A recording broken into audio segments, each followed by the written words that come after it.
All right, so we've laid in our interview clips, we've started adding B-roll, and things are coming along. The thing is, however, even the best editors don't get it perfect the first time. Editing is all about finessing, figuring out when you need to tighten up a series of shots and when you need to let them breathe, when to repair continuity and when to leave well alone. So let's take a look at a couple of things in this sequence.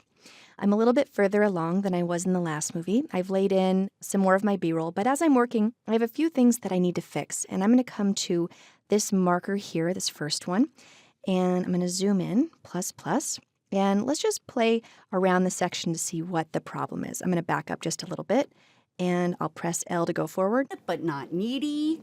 They are quiet. They are. All right, so Rebecca keeps going here, and we need to make her stop right after she says needy. So let's zoom in just a little bit more. And we know that we could probably mark an in point here and mark an out point here. I'll shift drag and mark an out point. And then we know that to extract, we can press the apostrophe key, and we did it. But you know what? That's kind of a lot of steps. So let's take a look at an easier way to do this. I'll Command Z or Control Z on a PC. And to get rid of your in and out points, that's Option X or Control Shift X on a PC. And instead, I'm just going to grab the edge here. And by default, if you don't change your tool, you just have the traditional trim tool. And if you grab this edge and trim to the left, you'll notice that it leaves a gap. All right, so we might have solved our problem, but then we have a gap. Let's make sure we got it. Not needy. They are. All right, so that's fine. And then I can come into this gap and right-click and choose Ripple Delete, and we've got rid of the gap. Again, too many steps, but I did want to show you that that was possible as well.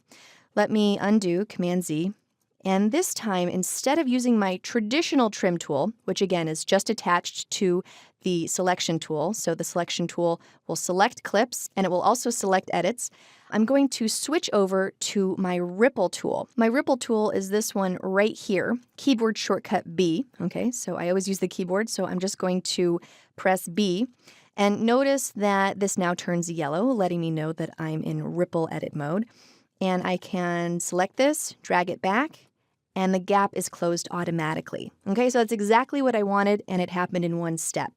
When I'm done rippling, I always press V to go back to the selection tool so that I'm not accidentally rippling things that I don't want.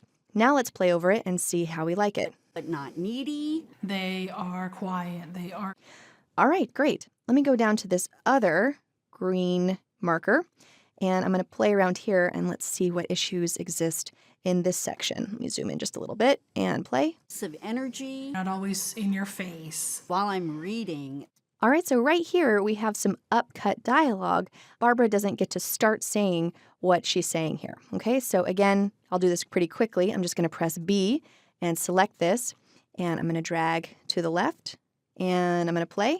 Energy. They're not always in your face. Okay, and if I want to finesse that and get it even closer, I certainly can. I'll go ahead and select this, and instead of dragging, I can also use my keyboard shortcuts.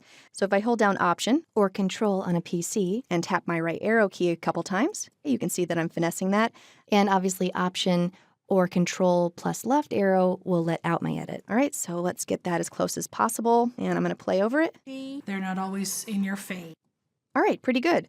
And I'm just going to press V to go back to my selection tool, and I'm happy with that. I've got one more thing I want to take a look at, and it's right here where the orange marker is. I'm going to play over this so that we can see how this might be better. They are polite. They are lazy, but they get bursts of energy. Okay, so right here when Rebecca is saying lazy, we see her dog already laying down. And I know he actually does the action of laying down just before this, so I think I want to move this edit earlier. But I don't want to do a ripple trim. I don't want to do a traditional trim. I just want this edit to go back in time and for this shot to get shorter and this one to get longer. So this is a job for the rolling edit tool, keyboard shortcut N. Okay, so let me just zoom in a little bit here, and I'm going to press N, and I'm just going to click on this edit and drag to the left. And you see here that I get a pretty good display of the very last frame on the left clip or the A side clip, and the very first frame of the clip on the right, or the B-side clip. So as I come through here, you can see there's Blitz, and he's laying down, and There he goes. So I want to make sure that I get that whole action. I'm going to release here. So again, we've moved this edit earlier in time. The entire sequence is the exact same duration. The only thing that changed here is we moved this earlier. Now this clip is shorter, this clip is longer, and let's play over it. Are polite. They are lazy, but they get bursts of energy. All right, and when I'm done rolling, always go back to the selection tool V, and I'm ready to keep editing. Now again, there are a whole lot of ways to trim, and we've just touched the tip of the iceberg here. But now that you know the basic trim, no modifier key, as well as the ripple trim, keyboard shortcut B, as well as the roll trim, keyboard shortcut N, you can now basically tweak any edit point that you need to. For much more on trimming techniques, make sure to check out the Trimming Chapter 5 in the Premiere Pro Essential Training.